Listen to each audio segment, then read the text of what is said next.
Nuestro entrevistado de hoy es Ezequiel Coppel. Estudió periodismo y cine en Buenos Aires y fotografía periodística y documental en Tel Aviv. Entre 2005 y 2008 fue productor ejecutivo de Dori Media Group, desarrollando contenidos televisivos para el público de Medio Oriente. Desde 2003 trabaja como corresponsal en diversos medios gráficos de Medio Oriente. Es autor de los libros La disputa por el control de Medio Oriente en el 2016 y Medio Oriente, lugar común en el 2020. Su campo de investigación, política y conflictos en Medio Oriente.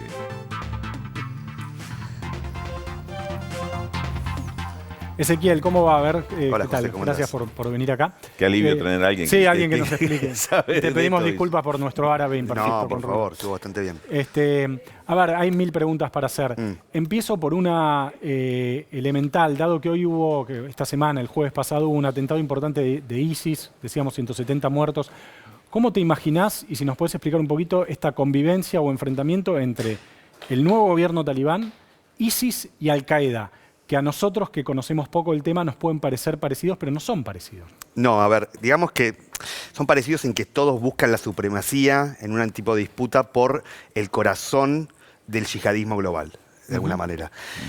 El talibán y Al-Qaeda, podemos decir que estuvieron unidos, es decir, los talibanes le daban refugio al jefe de la red Al-Qaeda cuando se produce el atentado de las Torres Gemelas, pero ahora el talibán intenta, a partir de los acuerdos con Estados Unidos, decir que ellos están separados de Al-Qaeda.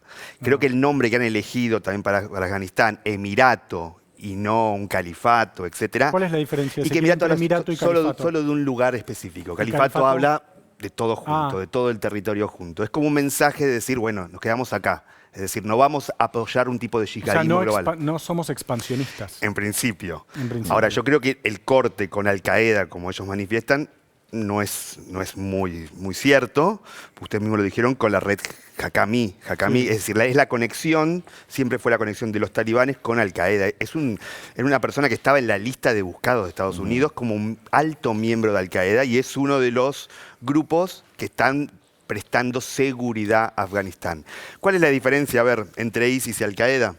Yo siempre digo que ISIS es como no siempre digo, lo digo a partir de ahora del coronavirus, es la variante Delta de Al-Qaeda, de alguna manera. Es decir, es un grupo que nunca ha tenido duda de subir la vara en cuanto a atentados y cosas. Es decir, en Al-Qaeda siempre hubo una disputa o un tipo de conversación si convenía atacar a chiitas o no. ISIS nunca tuvo ese tema, es decir, matémoslos a todos. Sí. Entonces yo creo que ISIS es la variante Delta de Al-Qaeda, es mucho más extremista, mucho más decidida. Un Al-Qaeda recargado. Un Al-Qaeda recargado que ha cambiado en sus estructuras, porque ISIS todos lo conocemos a partir del control que tuvo sobre Siria y Irak. Hoy ISIS no controla este territorio y está esparcido. Sí. ¿Cómo juega en esta circunstancia, en este tablero, la relación, la actual y la histórica que tiene con otros países? Arabia Saudita, Qatar, inclusive con Irán, alguna referencia que nos pueda dar. A ver, yo creo que es clave eso, lo que estás diciendo vos, Rulo, sobre el tema de una aceptación internacional. Recordemos que el talibán, yo creo que gran parte por qué el proyecto talibán fracasó, además de su apoyo a Al-Qaeda y la invasión estadounidense, es que no lo reconoció nadie en el mundo.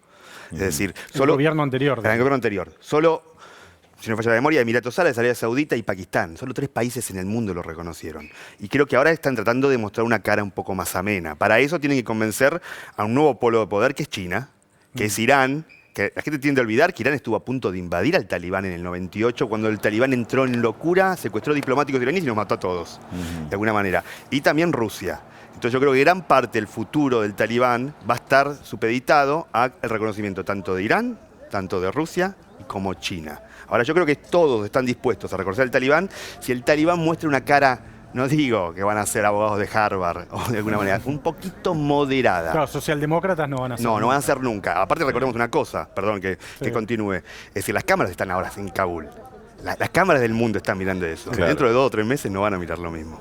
Ahora, ¿podría ocurrir que el talibán construya un Estado con un mínimo de eficiencia en la articulación de estas tribus, digamos, que integran o que conviven en territorio afgano, que ese Estado resguarde, controle las fronteras y que no se pase de la raya, por lo menos al nivel, digo, en derechos de las mujeres, como ocurre con Arabia Saudita o Irán, que son también países donde hay tremendas violaciones a los derechos humanos, Claro, países autoritarios, semiautoritarios y demás. ¿Podría ocurrir esto? ¿Puede autocontenerse el talibán? ¿Podemos hablar de un talibán moderado en esta etapa, Coppel? Sí, no, es una muy buena pregunta. Siempre se dice el talibán 2.0. Para mí el talibán 1.0 y 2.0 es el mismo. El talibán siempre es el mismo, para mí. Lo que pasa es que el talibán me parece que hizo bien la tarea, es decir, aprendió que... Yo creo que el talibán no cambió, lo que cambió es Afganistán, es decir, la gente, es decir, la población afgana es mayoritariamente joven, las redes sociales, etcétera, está lidiando con otro Afganistán y también hizo bien la tarea, sabe de relaciones públicas, sabe cómo mostrarse, etcétera. Claro. Sí, yo creo que se puede ver, lo que pasa es que yo siempre pienso esto, digo, yo creo que Afganistán es más fácil conquistarlo que dominarlo de alguna manera. Y acá viene una pregunta para mí, que es lo que vamos a ver el próximo año, es la disputa, a tu pregunta es la disputa entre el liderazgo externo y el liderazgo interno del talibán. Es decir, los que nosotros vimos, que hablaban, que hacían notas de opinión en New York Times diciendo no tenemos esta violencia con las mujeres, tenemos una cara mucho más amable, etcétera. Y después están los del terreno que avanzaron bajo la promesa de imponer una sharia estricta sobre la zona, etcétera. Para mí la pregunta está ahí. El futuro de Afganistán, de cómo se va a poder mostrar a sus vecinos, está si el liderazgo externo que acaba de entrar a Afganistán puede imponer su lógica sobre el liderazgo interno que fue avanzando con la promesa de imponer una sharia extrema. Sí, ahí te voy a preguntar justamente de cómo se da esa relación interna con las otras etnias, ¿no? Sí. Porque, a ver, si no me equivoco, los talibán responden a la etnia pashtun. Mayoritariamente. Hicieron bien la tarea en un tema. Yo creo que se va a estudiar en el futuro, el avance talibán se va a estudiar en los futuros en las escuelas militares. Es decir, primero fueron las zonas nortes, que siempre fueron en contra de ellos, que tienen otras minorías. Cuando terminaron con las zonas nortes, avanzaron sobre el centro. Ahora, después cuando quedó el centro, ya el camino estaba completamente armado porque lo que quedaba después eran las zonas pashtuns. Sí. Es decir, primero fue con los enemigos, conquistaron una zona que nunca habían tenido en control en el 90, que es la Alianza del Norte. ¿Conquistaron militarmente o se aliaron con las tribus locales? Un poquito y un poquito. Yo siempre digo que el talibán no es el grupo más amado de Afganistán, es el grupo más temido. Y muchas veces un grupo temido, cohesionado, es mucho más fuerte que un grupo amado, etc. Yo hablaba con una periodista con la que trabajé mucho en Medio Oriente, que cubre para el NPR, cubre Afganistán y Pakistán, y me decía, el gobierno afgano tiene mucho más apoyo, me lo decía hace un mes, tiene mucho más apoyo que el talibán. Ahora, hay mucha más gente dispuesta a morir por el talibán que por el gobierno afgano. Tiene más apoyo. Yo te iba a preguntar, las bases talibán, ¿quiénes son? ¿Las bases talibanes internas? Sí, la militancia, llamémosle. Y bueno, sí, fue cambiando completamente. En el 2001 estaba completamente destruido. Después con lo que fue la guerra contra el terrorismo, más o menos, fue aumentando su apoyo, porque, a ver, es muy complejo el tema, pero es... La ocupación estadounidense, al pasar de año a año, terminó juntando a los afganos en más una lucha por la independencia nacional. De alguna manera, cuando se extendió bastante, y a la vez yo creo que Estados Unidos cometió un error fundamental que fue desconcentrarse de Afganistán y concentrarse en Irak. Claro. Y ahí mandó todos sus recursos. No solamente económicos, sino de sus mejores hombres, de alguna manera. Y de alguna manera Irak lo estabilizaron en un momento, después pasó lo que pasó, pues se retiró, Estados Unidos después volvió, y Afganistán terminó siendo lo que sea. ¿Qué termina siendo? Sí, representa a los pashtunes. Pero yo creo que principalmente son temidos. Y eso de alguna manera agrupa su poder. Dos de las etnias minoritarias aparecen como muy vinculadas a Rusia, que son los uzbecos y la etnia tayika, ¿no? Sí.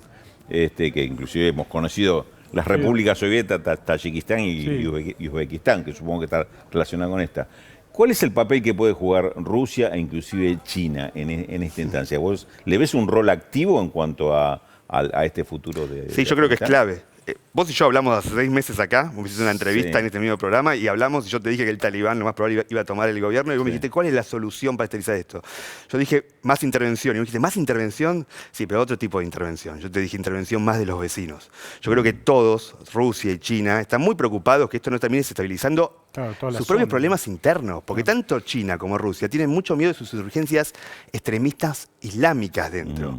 Yo creo que si de alguna manera el talibán se compromete a no apoyar estos grupos que puede estabilizar tanto Rusia como China, etcétera, tanto Rusia como China, que son los grandes poderes ahí, Irán va a seguir un poco más o menos lo que sigan estos dos, ciertamente están dispuestos a llegar a un arreglo. Porque también tienen intereses, me imagino principalmente en China, como todos, porque esto acá más que aliados son intereses, siempre, Sí, sí. todos.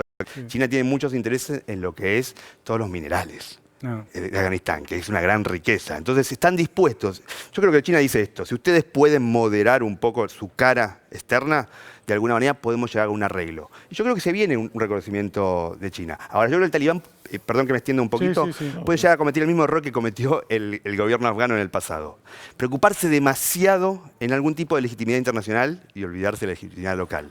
Y que eso termine de alguna manera limando su poder. Ezequiel, una última.